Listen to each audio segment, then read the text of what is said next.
گندی اور غلیظ زبان جب انہوں نے استعمال کی تھی جلسے میں کھڑے ہو کر، اور جب انہوں نے للکارا تھا اس وقت کے کچھ سیاستدانوں کو، اور اس کے بعد پھر ان کے کارکنان میں، ان کے پارٹی کے ورکرز میں، ان کے پارٹی سپورٹرز کے اندر یہ چیز جو ہے ڈیولپ ہونا شروع ہوئی، تو عادت پڑ گئی ہے نا. کچھ لوگ عادت سے مجبور ہوتے ہیں. جو شیخ روہیل اصغر صاحب کے ساتھ ہوا، میں اگر اس جگہ پر ہوتا تو شاید علی نواز اوان کے منہ پر اٹھا کر وہ چیز مار دیتا. لیکن میں نے لحاظ کیا کہ میں نے کہا یار پتہ نہیں کیا وہ والد کا درجہ رکھتے ہیں. ٹھیک ہے، شیخ صاحب سے آپ 1000 دفعہ اختلاف کر سکتے ہیں، شیخ صاحب کی زبان سے کر سکتے ہیں، آپ جو مرضی کہیں، لیکن شیخ روہیل اصغر بھائی ایک سیاستدان ہے. وہ پتہ نہیں کتنی دفعہ جو ہے وہ اس اسمبلی کے ممبر الیکٹ ہو چکے ہیں. ان کے والد جو تھے شیخ اصغر، ان کا بڑا نام تھا پاکستان کی سیاست میں، ان کا بڑا وسیع تجربہ تھا سیاست کے طور پر، سیاستدان کے طور پر ان کا ایک بڑا اچھا، ایک بڑا منفرد جو ہے وہ آپ سمجھ لیں کہ نام تھا. تو اسی طرح جو رضوان رضی صاحب ہیں جی، اب انہوں نے اصل خبر دی ہے اندر کی، کہ اصل خبر کیا تھی کہ شیر افضل مروت نے جو ہاتھ اٹھایا عفنان اللہ صاحب کے اوپر، جو وہ طیش میں آئے، اصل وجہ کیا تھی. دیکھیں جو رضوان رضی صاحب ہیں ان کو رضی دادا کہتے ہیں، ان کو پیار سے جو ہے وہ رضی دادا کہہ کر مخاطب کرتے ہیں، اور صحافت کے اندر بہت اچھا نام ہے ان کا، اور بہت اچھے انسان ہیں. اگر آپ ان کو ویسے بھی دیکھیں نا، اگر آپ ان کو پرسنلی بھی دیکھیں تو وہ خوش رہتے ہیں، خوش مزاج انسان ہیں. تو ہنسی مکھی بات کرنی، تو خوش مزاج رہنا، بلکہ اچھی بات ہے، انسان کو رہنا بھی ایسے ہی چاہیے.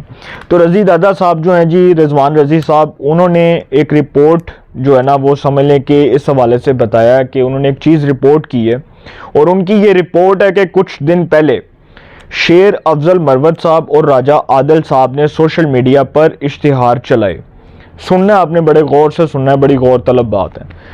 اشتہار چلائے کہ ہم عمران خان کا case international court of justice میں لے کر جانا چاہتے ہیں، اور ہم اس کے لیے فنڈ ریزنگ بھی کرنا چاہ رہے ہیں. انہوں نے جب یہ اشتہار چلائے تو عمران خان کے بہت سے وکلاء میں سے جو ایک وکیل ہیں شعیب شاہین صاحب، جن کو ماشاءاللہ جی اب تحریک انصاف نے اپنا ترجمان مقرر کر دیا، اور ان کو کوئی جانتا نہیں تھا، وہ صرف اس لیے کہ جی وہ چاپلوسی بڑی اچھی کرتے ہیں، خوشامد بہت اچھی کرتے ہیں، تحریک انصاف کے گن گاتے ہیں. تو شعیب شاہین صاحب، جن کا خیر آئی تھنک کوئی اسلام آباد سے تعلق ہے، تو شعیب شاہین صاحب جی انہوں نے جی عمران خان کے بہت سے وکلاء میں سے جو ایک وکیل ہیں شعیب شاہین، انہوں نے اس کا نوٹس لیا، اور انہوں نے کہا یہ فراڈ بازی ہے بقول رضی دادا کے. وہ کہتے ہیں، رضی دادا کہتے ہیں کہ شعیب شاہین نے اس کا نوٹس لیا، انہوں نے کہا یہ فراڈ بازی ہے. اور شعیب شاہین نے ٹویٹ کر دیا کہ اس طرح کا کوئی فیصلہ نہ سامنے آیا ہے اور نہ ہوا ہے، کہ یہ جی ایڈز کی جو ہے وہ اشتہارات جو ہے اس کے لیے یہ سارا کچھ ہو رہا ہے، یا یہ انٹرنیشنل کورٹ آف جسٹس میں عمران خان کا کیس لے کر جانا چاہ رہے ہیں، یا اس حوالے سے کوئی فنڈ ریزنگ ہو رہی ہے. شعیب شاہین صاحب نے ان باتوں کو ڈینائی کر دیا، تردید کر دی.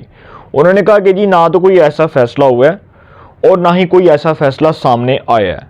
یہ اصل جو ہے نا یہ وجہ، یہ جو ہے نا چیز، یہ وجہ بنی لڑائی کی شعیب شاہین اور شیر افضل مروت کے درمیان. اب میں آپ کو آگے جا کر بتاتا ہوں کہ عادل راجہ اور شیر افضل مروت کو اس کے بعد بیک آؤٹ کرنا پڑا. ظاہری بات ہے، کیونکہ سر جب اس طرح سے کچھ ہوگا تو پھر پارٹی کے اندر تو باتیں ہوں گی نا، پھر لوگوں نے مذاق بھی اڑانا آپ کا، کہہ کے بھی لگانے ہیں. تو پارٹی کے اندر اس کو پھر بڑا فیل کیا گیا کہ یار یہ کیا حرکتیں کر رہے ہیں یہ لوگ، یار یہ کوئی بغیر سوچے سمجھے اپنے جو ہے نا اپنی مرضی اور اپنی منشا کے مطابق، کسی کی اس میں کوئی جو ہے رضامندی نہیں ہے. تو ان دونوں جو شخصیات ہیں عادل راجہ اور شیر افضل کو بیک آؤٹ کرنا پڑا، اور وہ منظر سے ہٹ گئے. پھر رضی دادا صاحب کہتے ہیں کہ جی اس کے بعد فنڈ ریزنگ جو سپیس کے اندر ہونی تھی، ٹویٹر سپیس میں، پھر اس کو ہوسٹ کیا گیا صابر شاکر اور اظہر صدیق ایڈوکیٹ کی جانب سے. اظہر صدیق ایڈوکیٹ جو لاہور ہائی کورٹ میں بھی وکالت کرتے ہیں، سپریم کورٹ کے بھی لائر ہیں وہ. تو پھر اس کے بعد اظہر صدیق نے اور صابر شاکر نے اس کو ٹویٹر سپیس کے اوپر بطور اینکر ہی آپ سمجھ لیں کہ ہوسٹ کیا. تو اس کو ہوسٹ کیا، اور جی 4,500 پاؤنڈ کی فنڈ ریزنگ ہوئی، 4,500 پاؤنڈ کی فنڈ ریزنگ ہوئی. اور اس کے بعد آپ سمجھ لیں کہ وہ جو 4,500 پاؤنڈ تھا اس کی فنڈ ریزنگ، یہ خیر آپ اس کو آپ یو کے کی کرنسی میں آپ اس کو کنورٹ کر لیں یا پاکستان کی کرنسی میں کنورٹ کر لیں تو یہ اچھے خاصے پیسے بنتے ہیں. اب اس کی جو ہے نا اس کا وٹ تھا جی شیر افضل مروت کو اور عادل راجہ کو. اب شیر افضل مروت صاحب جب آئے تھے تو وہ جب جاوید چودھری صاحب کے پروگرام میں آئے تو اس سے پہلے یہ واقعہ ہو گیا تھا, تو وہ مینٹلی طور پہ ڈپریشن کا شکار تھے اور ان کو سمجھ نہیں آ رہی تھی کہ میں کروں تو کروں کیا. تو اس لیے جی انہوں نے ہاتھ اٹھایا, وہ جذباتی ہو گئے, پرسنل ہو گئے, شاید وہ دماغی ان کا توازن ٹھیک نہیں ہے یا پتہ نہیں وہ کیا باتیں کرتے ہیں. میں نے تو ان کو خیر ایک دو دفعہ سنا ہے ٹی وی کے اوپر, مجھے تو ان کی گفتگو کا معیار اتنا کو نچلا اور اتنا کو گھٹیا لگا ہے کہ میں ان کے اوپر خیر بات بھی کو کروں تو مجھے ویسے افسوس ہو. تو شیر افضل مروت صاحب جو ہیں جی انہوں نے جو حرکتیں کی ہیں, جس طرح سے وہ جاوید چودھری صاحب کے پروگرام میں بیٹھ کے, جب انسان کوئی کام کر رہا ہوتا ہے تو وہ اپنی سینسز میں, اپنے ہوش و آواز میں ہوتا ہے. کوئی بھی شخص کسی بھی آرگنائزیشن میں کام کر رہا ہے, کوئی جاب کر رہا ہے, کوئی گھر میں ہے, کہیں بھی ہے, سر ہم لوگ اپنی سینسز میں بیٹھے ہوئے ہیں نا, ہمیں نہیں پتہ ہم کیا کر رہے ہیں.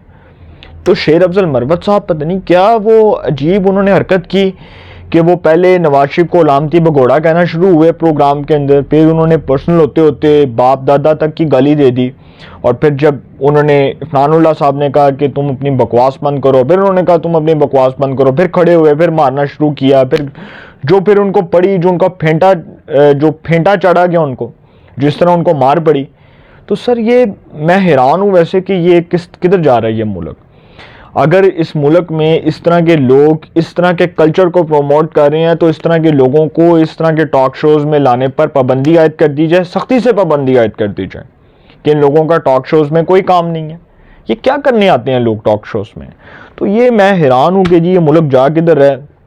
اور پھر جاوید چودھری صاحب کے پروگرام میں جو وہ اپنا ٹیمپر لوز کر گئے, اور جس طرح سے پھر انہوں نے سارا کچھ کیا, جاوید چودھری صاحب نے بھی اس پر موقف دیا, اور پھر انہوں نے الٹا جاوید چودھری صاحب کو عطف تنقید کا نشانہ بنایا کہ جی یہ ایسے ہیں, یہ ایسے ہوسٹ کر رہے تھے پروگرام. یہ او بھائی آپ تمیز اور تہذیب ہی سیکھو پروگرام میں بیٹھنے کی, آپ کو تمیز اور تہذیب کا دائرہ آپ خیر یہ تحریک انصاف کا یہ ایک آپ سمجھ لیں کہ نیریٹو ہے, علی نواز اوان سے لے کے وہ فیاض الحسن چوہان, فردوس عاشق اوان, فواد چودھری, شیر افضل مروت, اس کے بعد وہ جتنے بھی ان کے پارٹی کے لوگ تھے, وہ ابھی تک جتنے بھی ان کی پارٹی کے, وہ مراد سعید, وہ جتنے بھی لوگ ہیں سر, کسی کو آپ نے کبھی ایتھکس میں بیٹھتے ہوئے دیکھا کہیں پر؟